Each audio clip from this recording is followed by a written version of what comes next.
virtually suck the air out of this courtroom. A turn of events in testimony stops a trial in its tracks. The court finds that I have no other legal remedy but to enter a mistrial. Instead, a deal for the man charged in the deaths of 2 Toledo firefighters. You're entering a plea of guilty. Caught between closure and justice, the families of the fallen firefighters. The outcome of this case and this trial is that nobody wins. Team coverage, reaction to the mistrial, and the plea deal reached in the case of Ray Abu Arab. A whirlwind, 24 hours, and one of the most anticipated trials in years. After weeks of testimony, a moment on the stand brings the trial of Ray Abu Arab to an unexpected ending. By virtue of our obligation to provide effective assistance of counsel to Mr. Abu Arab, to now move this court to declare mistrial.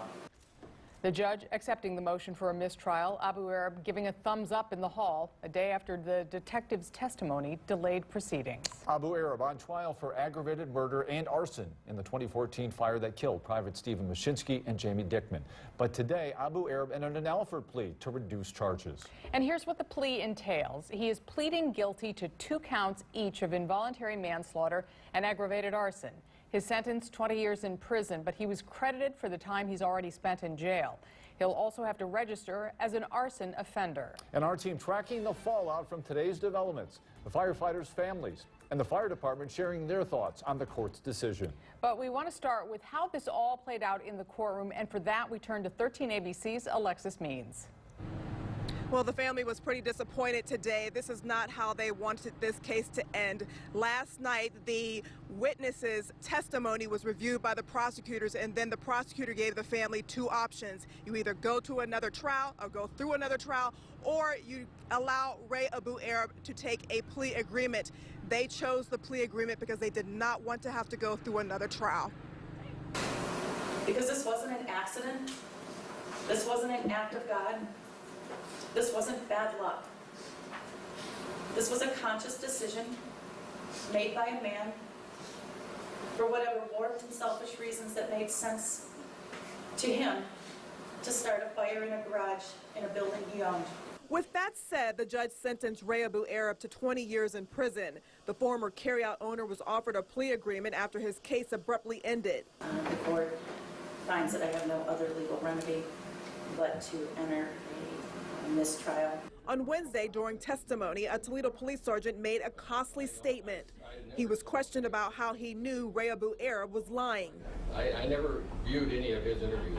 Then how do you never viewed any of his interviews? So how do you know he lied to the police then about having something in his hand? Because I did have knowledge that he obviously failed a polygraph. Whoa. Polygraph tests are not admissible in court. It shocked the entire courtroom. Virtually suck the air out of this courtroom.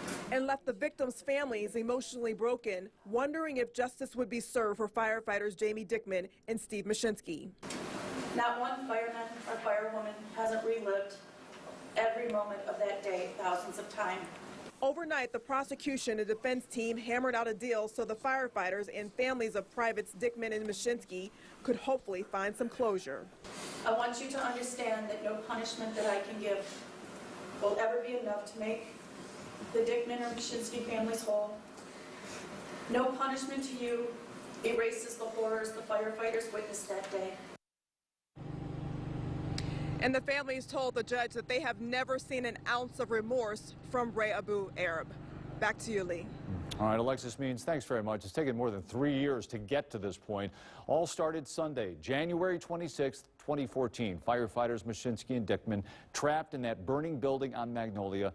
And as you know, they never made it out alive. Now, some 4 days later, the public, including firefighters from around the country, came together, honoring the men at the Seagate Center.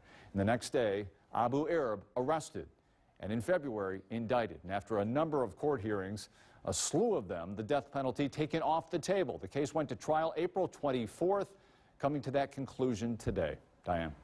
And it's been a very long 3-year fight for the family members of Privates Dickman and Mashinsky, and today it ended with a form of closure that no one could have predicted. I-Team reporter Sean Haggerty has that part of the story. Sean. Yeah, those family members could not have imagined 18 to 24 hours ago having a news conference here in downtown Toledo discussing the end of this case, but that is the outcome they have, and that is the outcome they have to accept as they try to digest today's plea agreement today. Both the Machynski and the Dickman family members today got a chance to address Abu Arab in court, talking about how their loved one was taken away from them on that day in January of 2014.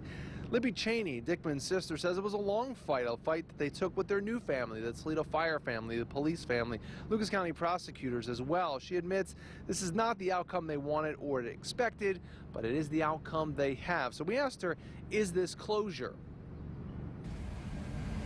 I think that means something different to all of us. We're all going to have closure in it in a different way. I've said before that we all grieve them for different reasons. He was my brother, my parents' a son. As for the decision to offer and eventually accept that plea deal, Cheney says the family members were a part of the discussion and they accept what has happened. Diane? Hey, Sean, you were there the day of the fire. You even spoke with Abu Arab that day. What will you take away from this now 3-year process? I think the one major takeaway are the twists and the turns that this case took. When we pulled up to the fire, it looked like a typical house fire that firefighters respond to all the time. I even spoke with Abu Arab, as you said. I asked if anyone was still inside. He said no, everyone was out and safe. Very cool, calm demeanor. Then you see the panic from firefighters as they probably got the distress call. Then we started to learn the firefighters had passed away. The investigation that was happening in the background was now a criminal investigation, eventually charging Abu Arab. And then for 3 years worth of an investigation and a trial, one sentence totally changes this whole trial and turns it upside down. So, Diane, the twists and turns that this case took are something a lot of people are going to remember.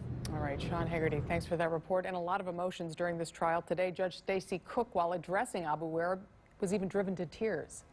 I saw the absolute commitment this band of brothers has for each other as they fought to help to get Privates Dickman and Private Machynski, including a father who was a police officer on scene,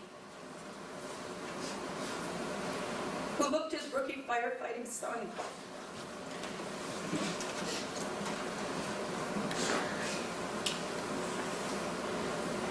in the face